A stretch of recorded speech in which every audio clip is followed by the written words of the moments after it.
పంపించాము చేరలేదు చూడండి ఒకసారి జాగ్రత్తగా చేర్పించండి.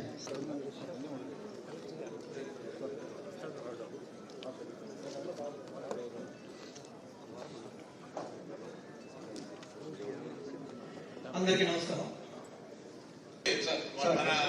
మీరు 15th July 15th insurance premium కట్టడానికి టైం అని నోటిఫికేషన్ మేడం మేజర్పడి సర్కారు వాళ్ళు సర్కారు క్రాప్ లేకుండా వెళ్ళిపోయింది మేడం. ఇప్పుడు రైతులు నా వర్షానికి నెలకు లైన్ పైకి లాగమని 10 సార్లు అడుగుంటాడు ఐడియా గారు. ఇంతవరకు స్పందించడం నేను కూడా ఫోన్ చేసి చెప్పాను. దుక్కి దున్నింటాడు, ఎరువు దొరుకుంటాడు. అప్పుడు ఒకవేళ ఆ ఇన్సూరెన్స్ సంబంధించిన 20% రైతుకు ప్రైవేట్ మీకు ఇప్పుడు అది ఫార్మసీ ఇన్సూరెన్స్ ప్రీమియం కడతాం. దీనికి ఈ క్రాప్ లింకింగ్ పంటే పంటలు ఇద్దరే పండగలిగే పరిస్థితి రైతుల పరిస్థితి సార్. పంట పడకపోతే దానికి రైతులకు సంబంధించి ట్రాన్స్ఫార్మర్స్ డబ్బులు కడితే ఎన్ని నెలలకు ఇస్తున్నారు సార్?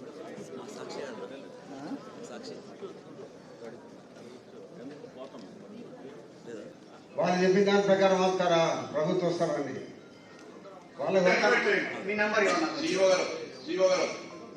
గారు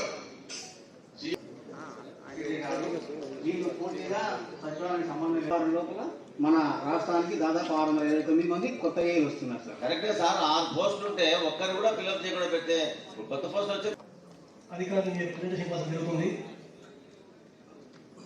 అధ్యక్షుల వారి తొలి ప్రసంగం తర్వాత అజెండాలోని అంశాల ప్రకారం జిల్లా పరిషత్ సర్వసభ సమావేశంలో 11 అంశాలు గౌరవ జాయింట్ కలెక్టర్ మేడం గారు, అన్నమయ్య మరియు తిరుపతి జిల్లా కలెక్టర్ గారు మేము ఎక్కడైతే మా దృష్టికి వచ్చిందో అక్కడంతా మేము రైలు మారుస్తున్నామన్నా.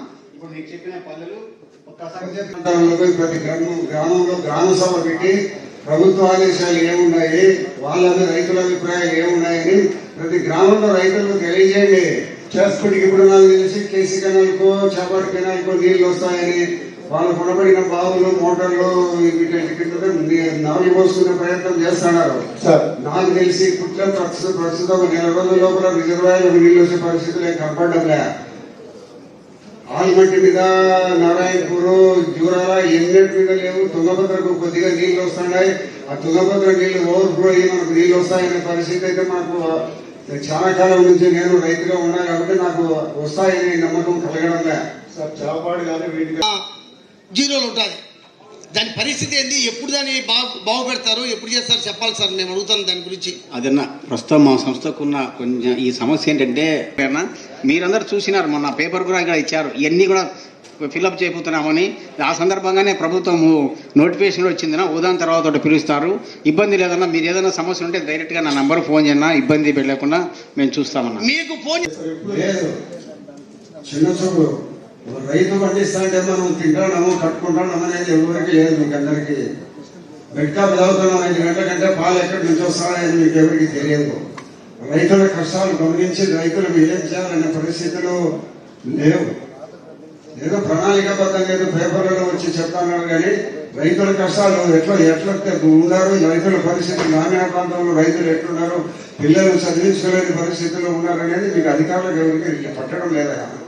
సార్ డెఫినెట్ గా తమ సూచనలు పాటిస్తూ ఎన్రోల్ గురించి ప్రణాళికాబద్ధంగా తీర్పులు సబ్మిట్ చేసిన దానికి కూడా ఎందుకు అంటున్నారు సార్? నేను మేనేజ్మెంట్ దృష్టికి తీసుకెళ్తాను సార్, చెప్తాను సార్. నేను చెప్తాను చూడు, రేపు బుధవారం అవ్వదు ధర్నా పెడతాను పొద్దుటూరులో. ప్రెస్లో రాయండి మా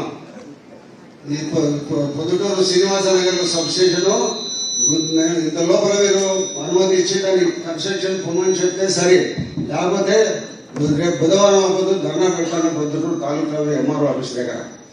తమాషాలా మీరు ప్రభుత్వ స్థలంలో కట్టేదానికి మీ ఇష్టం వచ్చినట్టు ఎందుకు ఆపుతారు? కలెక్టర్ గారు పర్మిషన్ ఇచ్చినారు, సిఎండి గారు పర్మిషన్ ఇచ్చినారు, మళ్ళా రెండోసారి సిఎండి గారు పర్మిషన్ ఇచ్చారు, రెండోసారి కలెక్టర్ గారు పర్మిషన్ ఇచ్చినారు. ఎందుకు ఆపుతారు మీరు? మీ సొంత ఇష్టాలా ఎన్ని ప్రభుత్వంలో పనులు చేసేది? ప్రజాప్రతిలో మేము శాంక్షన్లు చేసుకొని మేము అక్కడ ప్రజలకు అవసరం తీర్చేదాని కోసం సబ్స్టేషన్లు కడతా ఉంటే దాన్ని మీరు ఆపుతారా? ఎవరి ఉత్తర్వులో ఎవరి పర్మిషన్తో ఎందుకు ఆపుతారో నాకు రికార్డెడ్గా ఇయ్యి. Okay sir.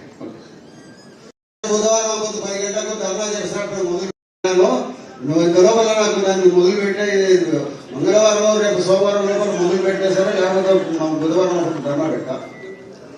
మీ వివాహాది శుభకార్యములకు, పుట్టిన రోజులకు, మీటింగులకు అత్యాధునిక సదుపాయాలతో ప్రొద్దుటూరు వాసవి సర్కిల్ వద్ద నుంచి అతి సమీపాన మీకు అందుబాటు ధరలలో happy banquet AC function hall మీకు స్వాగతం పలుకుతుంది. మా ఫంక్షన్ హాల్ నందు వంట సామాగ్రి మరియు విశాలమైన కార్ పార్కింగ్, అతి తక్కువ మెయింటెనెన్స్ ఖర్చుతో ఏ ఫంక్షన్ అయినా మా happy banquet AC function hall నందు జరుపుకొని ఆనందాన్ని పొందండి. బుకింగ్ కొరకు సంప్రదించండి. మా సెల్ నంబర్ 9100600238 7799 000211.